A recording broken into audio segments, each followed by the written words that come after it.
بسم اللہ الرحمن الرحیم۔ الصلاۃ والسلام علیکہ یا رسول اللہ وعلی آلہ وصحبہ یا حبیب اللہ۔ سورہ اعراف کی آیت نمبر 148 سے ترجمہ شروع ہوگا۔ شروع اللہ کے نام سے جو نہایت مہربان اور ہمیشہ رحم فرمانے والا ہے۔ اور موسیٰ علیہ السلام کی قوم نے ان کے کوہ طور پر جانے کے بعد اپنے زیوروں سے ایک بچڑا بنا لیا جو ایک جسم تھا، جس کی آواز گائے کی تھی۔ کیا انہوں نے یہ نہیں دیکھا کہ وہ نہ ان سے بات کر سکتا ہے اور نہ ہی انہیں راستہ دکھا سکتا ہے؟ انہوں نے اسی کو معبود بنا لیا اور وہ ظالم تھے۔ اور جب وہ اپنے کیے پر شدید نادم ہوئے اور انہوں نے دیکھ لیا کہ وہ واقعی گمراہ ہو گئے ہیں، تو کہنے لگے اگر ہمارے رب نے ہم پر رحم نہ فرمایا اور ہمیں نہ بخشا تو ہم یقیناً نقصان اٹھانے والوں میں سے ہو جائیں گے۔ اور جب موسیٰ علیہ السلام اپنی قوم کی طرف نہایت غم و غصے سے بھرے ہوئے پلٹے تو کہنے لگے تم نے میرے جانے کے بعد میرے پیچھے بہت ہی برا کام کیا۔ کیا تم نے اپنے رب کے حکم پر جلد بازی کی؟ اور موسیٰ علیہ السلام نے تورات کی تختیاں نیچے رکھ دیں اور اپنے بھائی کے سر کو پکڑ کر اپنی طرف کھینچا۔ ہارون علیہ السلام نے کہا کہ اے میری ماں کے بیٹے، بے شک اس قوم نے مجھے کمزور سمجھا اور قریب تھا کہ میرے منع کرنے پر مجھے قتل کر ڈالیں، سو آپ دشمنوں کو مجھ پر ہنسنے کا موقع نہ دیں اور مجھے ان ظالم لوگوں کے زمرے میں شامل نہ کریں۔ موسیٰ علیہ السلام نے عرض کیا اے میرے رب، مجھے اور میرے بھائی کو معاف فرما دے اور ہمیں اپنی رحمت کے دامن میں داخل فرما لے، اور تو سب سے بڑھ کر رحم فرمانے والا ہے۔ بے شک جن لوگوں نے بچڑے کو معبود بنا لیا ہے انہیں ان کے رب کی طرف سے غضب بھی پہنچے گا اور دنیاوی زندگی میں ذلت بھی، اور ہم اسی طرح افطرہ بردازیوں کو سزا دیتے ہیں۔ اور جن لوگوں نے برے کام کیے پھر اس کے بعد توبہ کر لی اور ایمان لے آئے تو بے شک آپ کا رب اس کے بعد بڑا ہی بخشنے والا مہربان ہے۔ اور جب موسیٰ علیہ السلام کا غصہ تھم گیا تو انہوں نے تختیاں اٹھا لیں، اور ان تختیوں کی تحریر میں ہدایت اور ایسے لوگوں کے لیے رحمت مذکور تھی جو اپنے رب سے بہت ڈرتے ہیں۔ اور موسیٰ علیہ السلام نے اپنی قوم کے 70 مردوں کو ہمارے مقرر کردہ وقت پر ہمارے حضور معذرت کی پیشگی کے لیے چن لیا۔ پھر جب انہیں قوم کو برائی سے منع نہ کرنے پر شدید زلزلہ نے آ پکڑا تو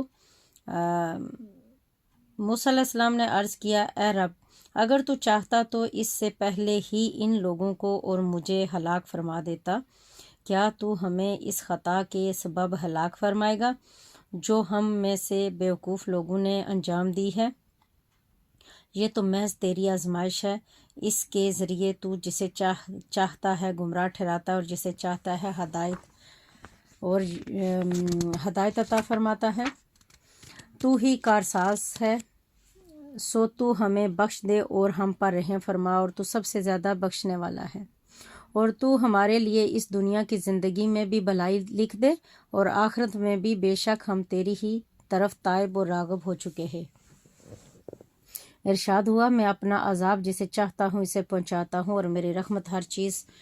پر وسعت رکھتی ہے، سو میں عنقریب اس رحمت کو ان لوگوں کے لیے لکھ دوں گا جو پرہیزگاری اختیار کرتے ہیں اور زکوٰۃ دیتے رہتے ہیں، اور وہی لوگ ہیں ہماری آیتوں پر ایمان رکھتے ہیں۔ یہ وہ لوگ ہیں جو اس رسول صلی اللہ علیہ وسلم کی پیروی کرتے ہیں جو امی لقب نبی ہیں، یعنی دنیا میں کسی شخص سے پڑھے بغیر من جانب اللہ لوگوں کو اخبار غیب اور معاش اور معاد کے علوم معارف بتاتے ہیں، اور جن کے اوصاف و کمالات کو وہ لوگ اپنے پاس تورات انجیل میں لکھا ہوا پاتے ہیں، جو انہیں اچھی باتوں کا حکم دیتے ہیں اور بری باتوں سے منع فرماتے ہیں، اور ان کے لیے پاکیزہ چیزوں کو حلال کرتے ہیں اور ان پر پالید چیزوں کو حرام کرتے ہیں، اور ان سے ان کے بار گراں اور توقے قیود میں جو ان پر نافرمانیوں کے باعث مسلط تھے ساخت فرماتے ہیں، اور انہیں نعمت آزادی سے بہرایاب کرتے ہیں۔ بس جو لوگ اس برگزیدہ رسول پر ایمان لائیں گے اور ان کی تعظیم و توقیر کریں گے اور ان کے دین کی مدد و نصرت کریں گے اور اس نور قرآن کی پیروی کریں گے جو ان کے ساتھ اتارا گیا ہے وہی لوگ ہی فلاح پانے والے ہیں۔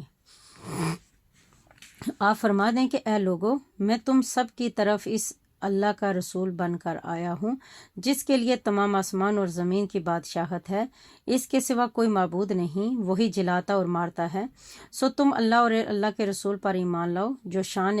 امیت کا حامل نبی ہے، یعنی اس نے اللہ کے سوا کسی سے کچھ نہیں پڑھا مگر جمیع خلق سے زیادہ جانتا ہے، اور کفر و شرک کے معاشرے میں جوان ہوا مگر بطن مادر سے نکلے ہوئے بچے کی طرح معصوم و پاکیزہ ہے، جو اللہ پر اور اس کے سارے نازل کردہ کلاموں پر ایمان رکھتا ہے، اور تم انہی کی پیروی کرو تاکہ تم ہدایت پا سکو۔ اور موسیٰ علیہ السلام کی قوم میں سے ایک جماعت ایسے لوگوں کی بھی ہے جو حق کی راہ بتاتے ہیں اور اسی کے مطابق عدل پر مبنی فیصلے کرتے ہیں، اور ہم نے انہیں گروہ در گروہ 12 قبیلوں میں تقسیم کر دیا، اور ہم نے موسیٰ علیہ السلام کے پاس یہ وحی بھیجی جب اس کی قوم نے پانی مانگا کہ اپنا عصا پتھر پر مارو، سو اس میں سے 12 چشمے پھوٹ نکلے، بس ہر قبیلے نے اپنا گھاٹ معلوم کر لیا، اور ہم نے اس پر ابر کا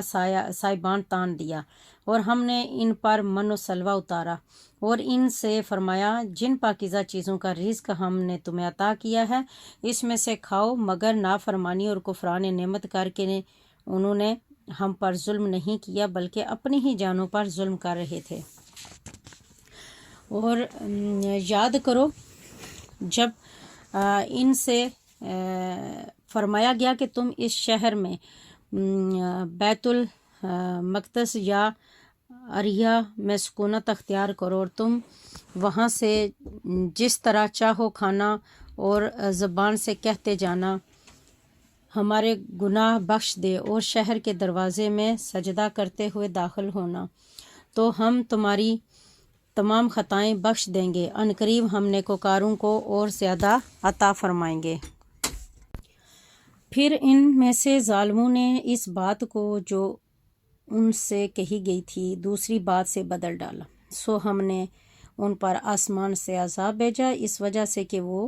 ظلم کرتے تھے۔ اور آپ ان سے اس بستی کا حال دریافت فرمائیں جو سمندر کے کنارے واقع تھی، جب وہ لوگ ہفتہ کے دن کے احکام میں حد سے تجاوز کرتے تھے۔